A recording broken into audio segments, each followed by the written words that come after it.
This video will cover the Mendelian principles of segregation and assortment. So when Mendel did his famous pea experiments, he crossed two true breeding lines. This means that these plant varieties were homozygous. Mendel didn't know this at the time, only that within each variety, plants always produce progeny of the same phenotype. So plants that produce round seeds always produce plants that have round seeds. Plants that typically have wrinkled seeds always produce plants that typically have wrinkled seeds. He crossed these two true breeding round-seeded plants with true breeding wrinkle-seeded plants in the parental generation, the P, to create the first filial or F1 generation that were all hybrids with the same phenotype of round seeds, which resembled one parent but not the other. This demonstrated that this trait was not inherited by blended inheritance, which under blended inheritance we would expect the F1 to be somewhat intermediate between the two parental phenotypes, and that wasn't the case here. He then selfed the F1 plants to create the third generation of, or F2, and found that 3/4 were round, and 1/4 were wrinkled. So he was able to recover the wrinkled parental phenotype from the P generation in the F2. He concluded that there was something inherited from the parent that was still present in the F1 generation and was passed down to the F2. So he concluded 5 things. First, there's some hereditary factor or gene that produces the trait. Second, each individual carries 2 forms of the factor, which we now call alleles. One allele is causing one of these phenotypes, and the other allele is causing the other phenotype. One of these alleles is dominant over the other. This means that in the hybrid or heterozygote, the dominant allele masks the phenotype of the recessive allele. During meiosis, alleles segregate with equal probability into gametes. This means that this individual's gametes can contain a big R or little r with equal probability. Upon fertilization, these gametes fuse with equal probability, so you're just as likely to get an individual that is big R, big R, little r, big R, or little r, little r. So each of these combinations is equally probable.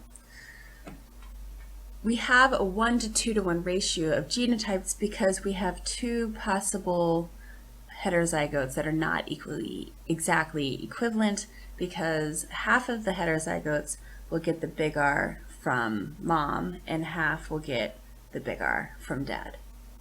So they're both heterozygotes, but the nature of how each of their parents made them heterozygotes are different. So that's the principle of segregation. What does this refer to regarding meiosis?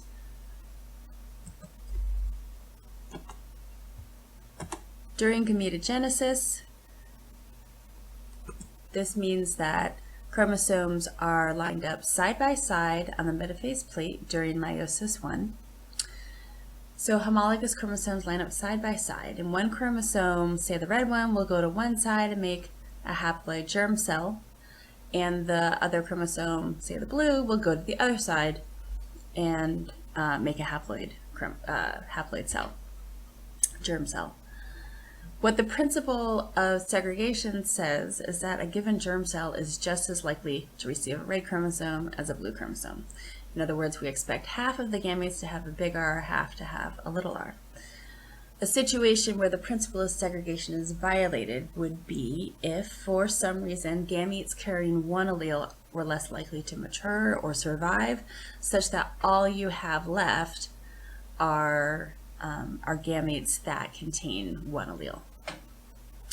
This situation is called segregation distortion and isn't something we cover in class. I don't expect you to know it, but we can use it and think about it as an illustration for when the Mendelian principle of segregation doesn't hold. So segregation is true regardless of crossing over.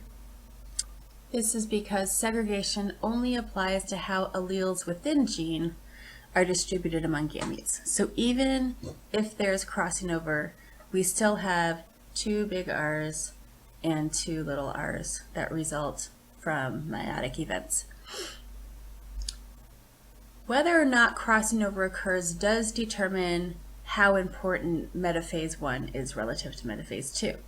If crossing over does not occur, the principle of segregation only applies to metaphase 1 rather than both metaphase 1 and metaphase 2. This is because during metaphase 2, identical sister chromatids separate, so the daughter cells will be identical with respect to alleles at that gene. However, in this case, only metaphase 1 matters. However, if crossing over does occur, both metaphase 1 and metaphase 2 involve separation of chromosomes that are genetically different. So in this case, both phases matter. The principle of independent assortment extends segregation to multiple loci. Let's say we have different chromosomes now. Independent assortment says that we are equally likely to have any combination of the 2 alleles at 2 loci. So we're just as likely to get a big R, big Y, big R, little R, big Y, oops, here we go, little r, big Y, or a little r, little y. Independent assortment can be violated if 2 genes are close together on the same chromosome such that crossing over between them is less likely. We can use this phenomenon to actually map the distance between genes, and we'll get into more about that later. The basis of independent assortment during meiosis comes from random alignment of chromosomes along the metaphase plate in both meiosis 1 and meiosis 2. That's actually not illustrated very well here, but this is going to be more significant when it comes to crossing over.